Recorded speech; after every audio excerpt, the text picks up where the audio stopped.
perdu au milieu des eaux, et pourtant ce temple était sur la terre ferme il y a 30 ans. Au loin, Bangkok. Par endroits, la mer a avancé ces dernières années de près de 30 mètres par an.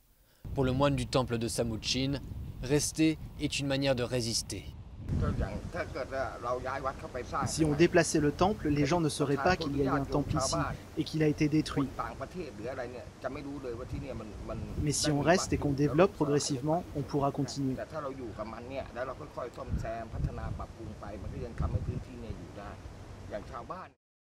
L'érosion côtière affecte aujourd'hui un quart du littoral thaïlandais, c'est-à-dire 700 km de côte. Ici, les fermes d'élevage de crevettes et des marais salants ont notamment fait disparaître les forêts de mangroves. Ce sont ces arbres qui avaient freiné le tsunami de 2004.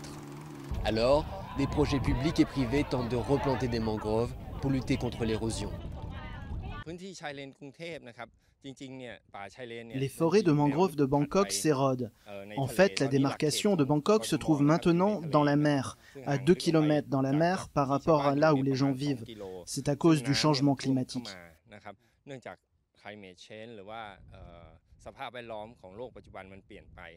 Planter des mangroves est souvent agité comme un remède miracle, mais beaucoup de projets échouent faute d'études du terrain. Ces marais sont fragilisés par l'urbanisation et la pollution, mais plus largement le changement climatique qui exacerbe la mousson, explique ce géologue de l'université Chulalongkorn. La mousson en Thaïlande devient plus forte qu'avant. Même les mangroves ne tiennent pas parce que les vagues, les marées et les courants sont plus violents qu'avant. Même si vous plantez plein de mangroves, ça ne sert à rien.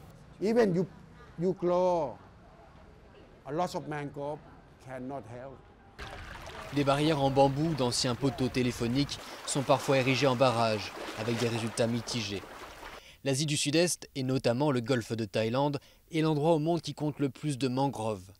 Mais seuls 6% des mangroves de la planète ont des chances de renaître.